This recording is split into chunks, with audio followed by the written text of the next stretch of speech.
Welcome into the Michael Wall Show. Listen, I am excited for today's show. We're going to talk about an idea and a concept and really a new brand that's evolved from a brand that you may already know, the Player brand. I got Wayne Player in studio.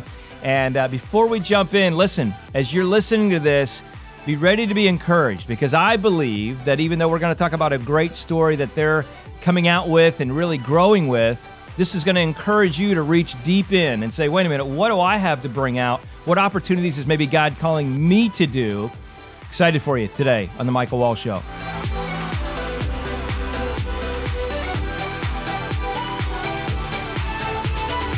Well, here we go. So we got Wayne joining us live in studio. Wayne, thanks for joining. Hey, Mike, thanks for having me. Yeah, absolutely. Yeah, we're going to have some fun. I know your dad was going to join us, Gary, but he's out on a scuba dive trip. My dad hates the ocean. Trust me, he doesn't even he gets sick on a lake. Yeah, that is not true. He's actually in Philadelphia right now. This is so true. we couldn't get him down here, but another time. But I just wanted to talk a little bit about, you have a new brand that you guys have rolled out. Obviously, Gary, your dad, a lot of people know. A lot of people even know you in the process of just life, right? Golf kind of legend in a lot of ways, Gary was, and you've kind of followed in some capacities. But you got this new brand. Yes. Right? And the Player brand rolling out this new product. And I'm excited about it, not just to talk about the product, but to talk about really the evolution of it and kind of where it came from. So, Wayne, do us a favor. Tell us a little bit about this, the Player brand, where this came from, the Biltong. Where did this all come from? Well, let me first start by saying that my dad has his own sort of business 10 commandments of life. And one of them is nothing will ever replace quality. And change is the price of survival. That's another one. Those two. So we knew when the pandemic hit us and we had this thing where we all locked away that we had to be prepared to make some changes. And I was in events. What do you do? Nobody was traveling. Yeah. And I've always wanted to get in this business. Mike, we had a South African couple that lived up in North Carolina. They were a real South African Dutch couple. And they started a South African style jerky called Biltong, which is what our product is. And I always ordered from them directly because it was word of mouth, and they made the most fantastic products. So I never, ever did eat jerky. We'd ordered for the family, and we'd keep it in the fridge. And it's just a unique product that, was founded in South Africa, now being made here in the USA. And, midway through COVID, I didn't know what I was going to do. And then it hit me. And it was, I'll tell you now, it was the Lord that gave me this. And every morning when I wake up, we've been in business for about a year. I thank God that He gave me this because it really it just resonated with me so well.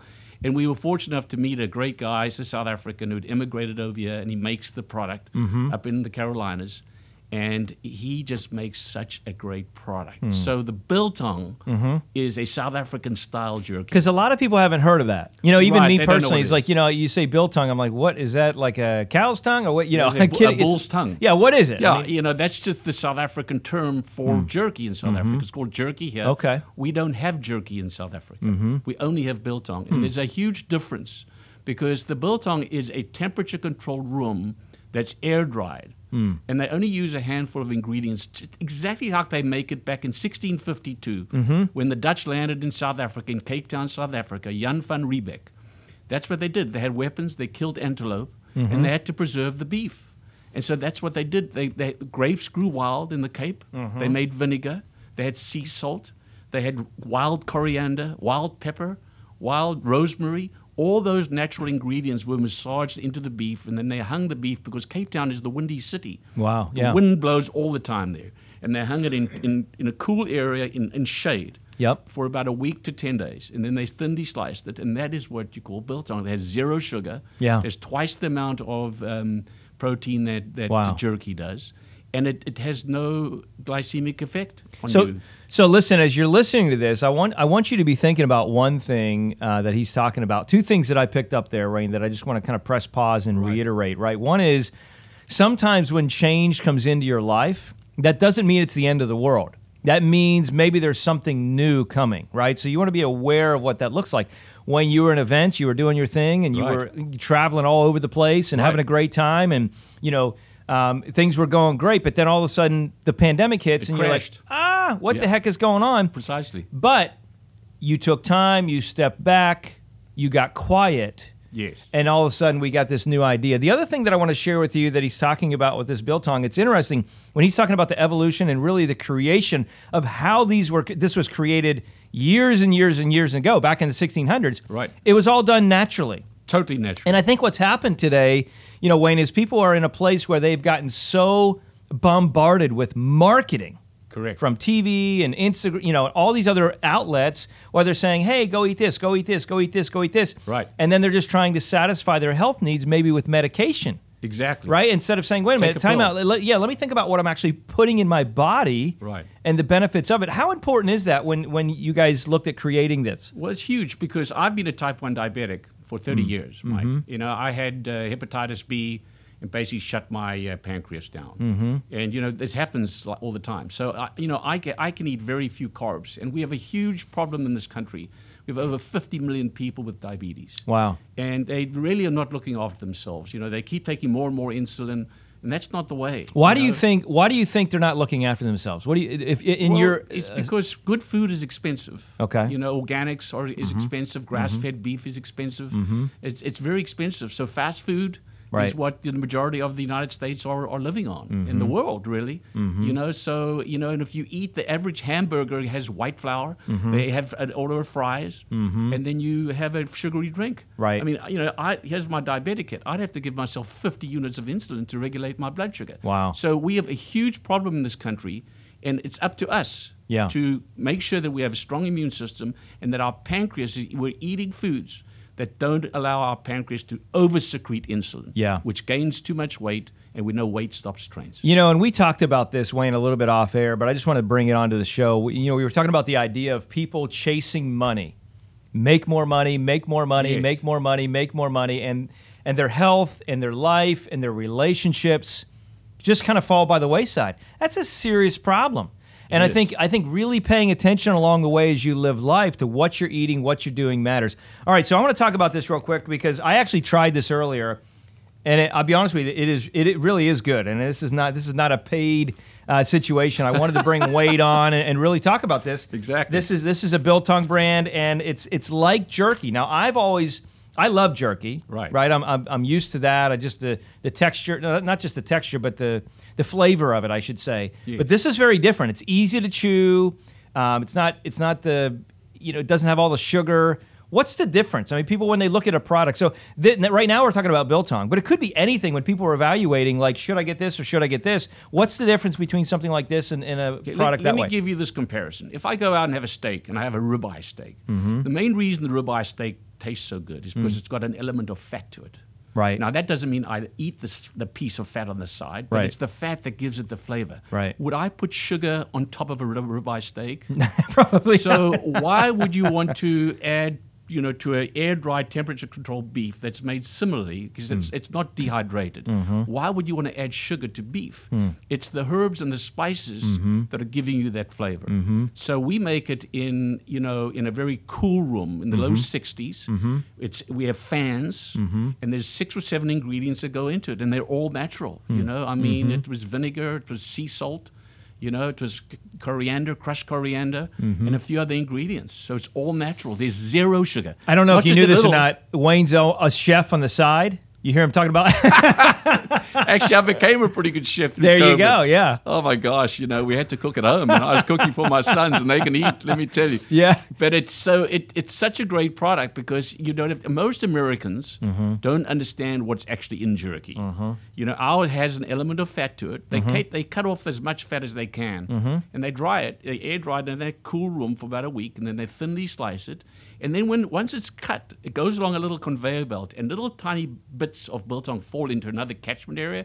We call those biltong bits, and they use that to thicken soup and to put on salad like bacon bits. Yeah. But it's much tastier. Huh. It's just something that Americans need to be introduced to because I don't know. I wouldn't say this is like a really healthy snack, but it's a far better alternative than eating carbs or eating jerky. That is for sure. So let's talk about this. You were talking, kind of off air a little bit about some of the benefits with your diabetes that you've seen as far as regulation and different things like that. What are your thoughts there as far as how people eat and the value of that, and kind of regulating things naturally a little bit. Not that you still don't have, medical intervention from time to time, but you want to try and limit that, right? And we're not giving out medical advice here, by the way. Obviously consult your physician and things like that, but we're just talking about life practical tips that we've learned along the way. And you've been a diabetic for 30 years, which, as you mentioned, is affecting 50 million people, at least just in America, right? Correct. So what does that look like from your perspective of trying to really be healthy? Well, this is one of the reasons why we got involved with this product. And this is the start of this is our first go around for a brand. It's player brand Biltong. We're also going to be doing a player brand beverage, similar to that, like an Arnold Palmer, but it's going to be a healthier version. We do a South African rooibos tea, which is in all the grocery stores, and it's organic, very robust tea, and we're going to use that tea, organic lemon oil, and make an Arnold Palmer, but a player drink that tastes as good, sweetened with monk fruit, etc. So we're focused more on what's in our food. Yeah. And as a diabetic, I am my pancreas. I don't secrete any insulin. So if I go out to a Five Guys or a McDonald's and I have a burger with a white bun, thank goodness Five Guys now actually make a lettuce burger. So when I order Five Guys, I get a lettuce wrap burger. I put tomato on it, onion. I put a little cheese on. How about Six Guys? And it's really good. I don't miss having the bun. Right. It's just a little bit of an effort of learning, because I think when you've had diabetes as long as I have, you learn a lot about how the body functions, especially the pancreas. And if you eat foods that make the pancreas secrete tons of insulin, like white flours, like sugars and all that kind of stuff, all you're going to do is gain too much weight. And America's a land of obesity, if I may say. It really is. It's unfortunate, but it is. And it's a lot of it's come from marketing and laziness, and then also there's laziness. Right. And you're in the financial world, and you're trying to help people save their money so they can spend it and preserve their wealth and enjoy it at a later date when they don't have to go to work. But a lot of people are not going to get to that promised land. They're going to die of a heart attack, or that's a diabetes, symptoms or something like that. So you got to pay attention along the way. You really do. One of the things your dad said, which I love, is the idea of nothing will ever replace quality. Correct. So let me ask you this. As you are entering into this new business, and I want to share this maybe as an encouragement for someone that's watching this out there, that has an idea, they have a dream, they want to go do something. And they're in a place where they say, man, I really feel like I'm called to do X, Y, or Z. Right. But, geez, I'm just not sure. What if it doesn't work out? What if people don't like it? What would your encouragement be to someone like that? They got a business idea or a dream they want to go after, but they're just scared. Well, firstly, I don't think you need that many products. I think if you have one or two products that really are good. Less is more. Yes. That you really believe, and you can do a little, synopsis with a lot of people, little test, pilot run with the products, if it's in the food business. Yep. But it's something you have to be passionate about. Yeah. So if you cannot be passionate about it, for me to go out and have, make an appointment with a food and beverage manager or a golf pro and show them our product, all they had to do was taste it. Yeah. And it was like such a blessing. In fact, during COVID, I'd get on my bike. I'd have a rucksack. I'd have a backpack on my back. They called me the peddling peddler. And I would just go. And you loved it. I would go to C-stores. I'd go to hotels. Yeah. So it was so rewarding. And I get emotional when I think about this, because I was blessed. The Lord blessed me with this product. And, it's something that we're going to just keep working on. And I would say to people, find something. Yeah. Find something that you can be really passionate about, whatever that product is, because we're all selling something. Yeah. You're passionate about your business, right? That's right. And if you're not passionate about your business, you're not going to do very well. Yeah. Well, Zig Ziglar's mom said one time, she said, if you're in something, get in it. Yes. And if you're not in it, get out. Exactly. I mean, I'm trying to convince my youngest son, Nicholas. He's got a beautiful truck, and he's saying, Dad, you need to find me a job. I said, well, what's wrong with selling biltong? Yeah. You just, every store you go to, just open the bag. Yeah. I was pumping gas yesterday at a little store over here on A1A. Yep. And I had a sample bag, went in there, two girls behind the counter, and I asked them they ordered a case, a mixed case. I'm delivering it when I leave here today. I love that. and you know what I love? And that's something that I think, unfortunately, guys, is often missed in our culture today. It's two words: work ethic. When I grew up, Wayne, I grew up in Pennsylvania, smaller town. My dad had a heating and air conditioning company. He had real estate. and I worked hard. I physically worked hard. I remember there was a house, one of his rentals, I called it the Red House, because it was my responsibility every couple of years to go out there and and paint that house, and do all kinds of hard work along the way. And there's value in that. And what you're talking about is going to work. Correct. That's important. And the benefit of that, if you see it in his face, he's excited about what's going on. The benefit of that for you as you're watching this is when you find that passion and you go after it, it will literally help infuse a greater purpose in your life. You'll find joy and fulfillment in what you're doing. You'll be in a place where you're saying, wow, I can take the Player brand, something that your dad has kind of initially created through his work and his effort and his, just kind of time on the course, right? And off the course. A lot of people don't know this, but there's a lot of practice off the golf course to make spectacular things happen on the golf course, right? Exactly. And so your dad, Gary, did a great job in a lot of ways in that space. And now you're saying, let me think about this. I want to add value to those around. I want to provide a product that's really good, but I want to also expound and grow the brand that God has called us to grow. Let me just tell you something. I'm not a financial advisor. But for those folks out there, if I had to come and work here, I would love, it wouldn't be work because there's a great attitude here. You embrace the day. And that's what you want. For me, and going to do tastings with food and beverage managers and club managers, etc., it wasn't really work. It was, but it wasn't. Right. Because it's something that I love to do. Yeah. And, how great is that? Yeah. That you can find your love passion. This and get it out there. Not that it's that easy. Because let me tell you, sell a new product where people are not familiar with biltong, it's tough. They're like, Bill, what? Exactly. Bill Gates? No, I don't want any of that. Right. So, it's we think it's a really large growing industry. There's going to be more brands that are going to come out with biltong. But we make a great product. It really is a wonderful product, and it's I can't wait for like 5:30, to watch a little TV and have a beverage with the biltong, So I love that. It's the two Bs. So listen, here's what I'm going to tell you.